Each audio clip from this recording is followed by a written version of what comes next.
Hello guys! Hello para to sa lahat ng Gemini. Okay, Gemini, tingnan natin kung anong messages, vibration, gabay energy para sa lahat ng Gemini. Ito ay general reading. Okay, wow! Congratulations sa lahat ng Gemini. It's new beginnings. Tingnan natin. Since may Venus, Mercury retrograde tayo, tingnan natin. Okay. Okay. First card natin is New Beginnings. New Beginnings, dito sinasabi na isang joyous, good news, joyous news ang posibleng darating sa buhay mo, Gemini. It's either news of new baby or birth of new baby, cherished idea, new ideas, new mindset. Dito sinasabi ng barahang ito na kung ano man to, it's worth celebrating ito. So, pwedeng sa graduation, it's a news about wedding, about anniversaries, any types of celebration. So, nakikita ko sa'yo dito na sobra-sobra kang magiging masaya sa linggong ito. Okay? And honor your feelings. So, sinasabi, kung masaya ka, ramdamin mo na masaya ka. 'Di ba? Hindi yung,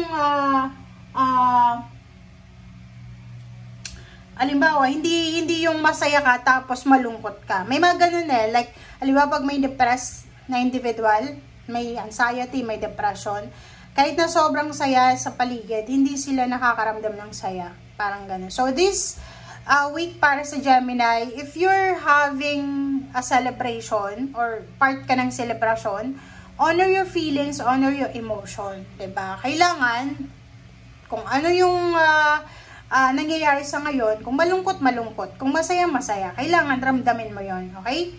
Kasi lahat ng emotion natin is a blessing from God. Hindi naman yung parang tayo yung may control, hindi tayo yung may control niyan eh. Yung mga nangyayari dito sa mundo, lahat ng yan is kagustuhan ng Panginoon. Pero yung mga failures natin, minsan tayo yung may gawa. Pero minsan may mga divine intervention dyan. Okay?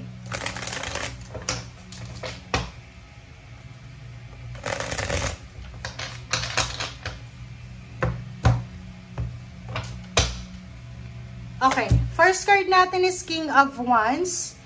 Okay, King of Wands, kung makikita mo dito, nakikita ko na may posibleng good news sa Gemini about job, about work, about career. May new beginnings eh. Pwedeng, kung makikita mo dito, Gemini, pwedeng nawalan ka ng trabaho, na layoff ka, na terminate ka. Ditong sa King of Wands is all about good news na kung saan ka pwedeng makapag-apply or kung saan ka pwedeng pumasok. Good news din about money. So, pwedeng isa sa mga source of financial mo is trabaho. So, pwedeng may salary increase, higher position, relocation, or anything.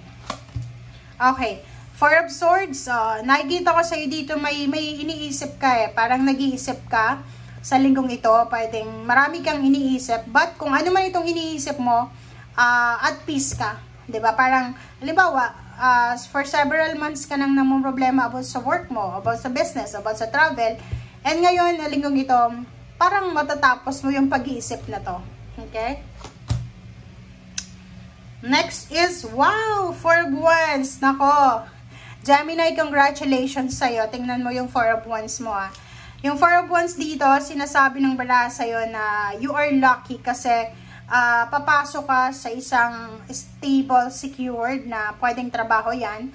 Pwedeng may mga Gemini dito na nakapag-desisyon na mag-retire early and then mag-start ng new business, mag-launch ng new business kasi may new beginnings dito. Or posibleng may mga Gemini na magsisimulang magpatayo ng bahay sa linggong ito. Or pwedeng may mga Gemini na magsisimulang mag-asawa or magkaroon ng baby or magkaroon ng asawa sa linggong ito. Okay? Seven of Cups and Three of Wands. So, etong Seven of Cups na to, okay, Seven of Cups and Three of Wands.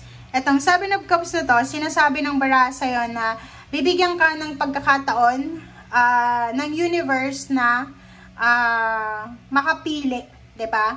Like, maraming choices, marami kang desisyon na pagpipilian sa linggong ito. And 3 of Wands, nakikita ko sa'yo dito, pwedeng 3 years mo na, 3 months mo nang hinintay siya. And then ngayon mo lang siya magagawa, parang ganun. Okay, Palace of Wands, nako, ang ganda. So, nakikita ko sa'yo dito, maraming magbabalik, maraming gustong bumalik sa'yo, Gemini.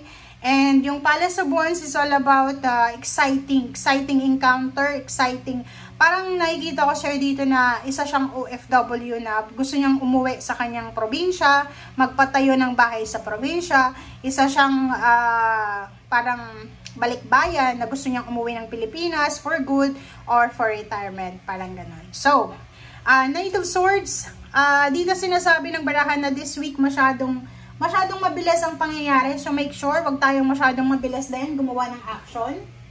And then, maraming nakahang dati na ideas, actions, or nakahang na blessings ang posibleng matutuloy na sa ngayon.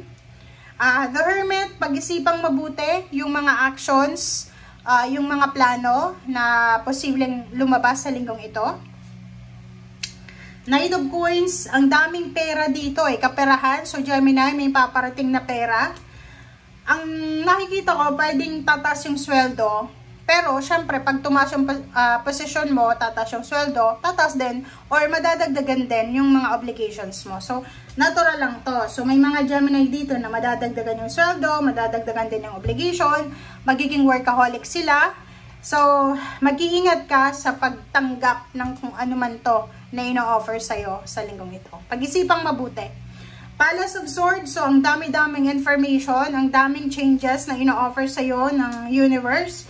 So, wag magmamadali. Nandito yung Temperance. Ang Temperance, guys, sinasabi sa inyo na magdahan-dahan tayo. Wag tayong magmamadali. Wag natin masyadong madaliin ang panahon. Okay? At Nine of Swords, sinasabi ng baraha sa'yo dito na yung Nine of Swords na yan is pag-isipan natin ng mabuti. Kahit sabihin na ng iba na yung Nine of Swords is hindi ka makatulog sa pag-iisip, mabuti to, lalo sa linggong ito. Kasi ang dami-daming mangyayari, ang daming pangyayari, ang daming darating. So, kung hindi mo pag-iisipan siya ng mabuti, and gagawin mo yung Knight of Swords na mabilis kang gagawa ng aksyon, pwedeng pagsisihan mo. Kaya nga lumabas dito yung Temperance kasi sinasabi sa'yo ng Temperance na make sure na dahan-dahan lang tayo. Okay? So, kung makikita mo rin dito, dito sa Palace of Wands and Six of Cups, may excited na pakiramdam. Exciting to. Excited ka sa pakiramdam mo or other person sa pagkikita. Pwedeng yung pagkikitang ito is prohibited. Pwedeng yung pagkikitang yan is pwedeng ex mo to, or pwedeng reconciliation na mga nag-aaway or hindi magkaintindihan na kapamilya. Okay? Thank you guys. Bye!